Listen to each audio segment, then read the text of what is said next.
exceptional cock that gets placed from Alice Springs, but 27 or 28 out of the top 30 are always hens. So I follow the mitochondrial DNA line.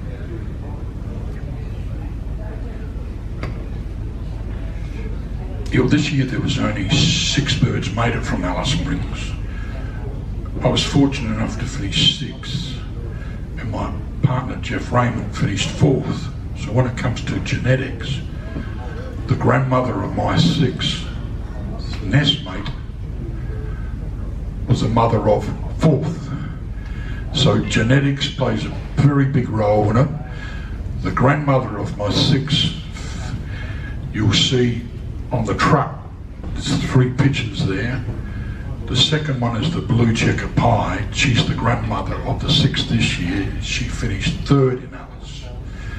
And you've got to follow the blood. It's absolute must. I only ever send 3 pigeons to Alice because I walk into my loft and I don't believe I've got too many more that could make it.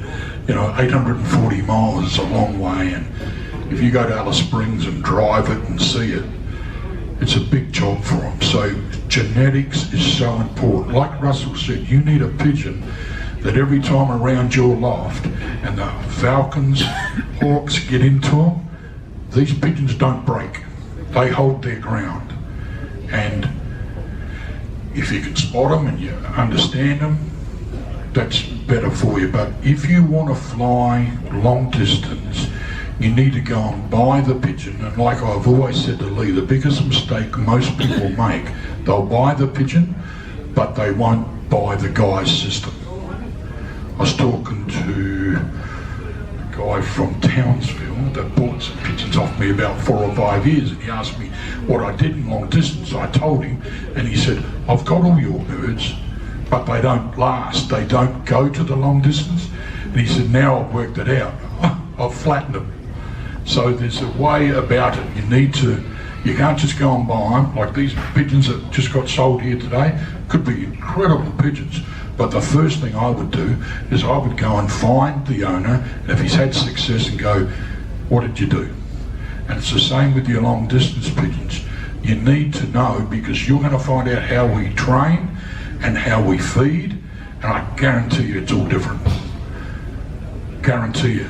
But it's very similar. I think we might move on to the next slide, and that's about feeding and so on. So, one of the points I wanted to make is that I've had success from Marla, which is 990 kilometres to my house, but a pigeon that flies Marla won't necessarily be able to fly Alice the following year. It's a good test for a pigeon, but with a Marla race with 990, then they normally take a day and perhaps a couple of hours. They might get home at 8 o'clock, 9 o'clock the next morning. But the Alice Springs birds, when it's a reasonable race, it's normally like 2 o'clock or 3 o'clock on the Saturday. So it takes an extra good pigeon to fly a whole day, get up the next morning, and then fly on another 500. They normally make about 700 kilometres on the first day, and then the next day they've got to fly another 600 kilometres. So it's a pretty good effort for a pigeon to get up and do that. And often when they arrive home, if they're in really peak fitness, they actually are in good condition. It's amazing. But don't worry, there's plenty of, we've all had pigeons that we thought were good enough for it and haven't made it. But when they are in form, you can get 2 or 3 of birds. So as far as the feeding, who wants to start that part of it? Lethal Lee? No, Bronte. Okay, this is where you'll find we're very different.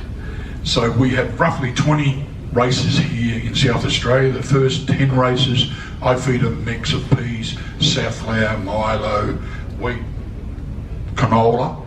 Then once the first 10 races are finished, I never feed peas again. But I do have in my lofts hoppers full of peas. What I do is I don't put it in my mix. If they want to go and find the peas, they can. But my belief is that peas, to digest them and go through them, puts a lot of wear and tear on a pigeon. So if they want to go and find it, good luck to them. But I just feed after the first 10 races, safflower, milo, maize. What else do I feed? And wheat. Well, Lee and I train together. We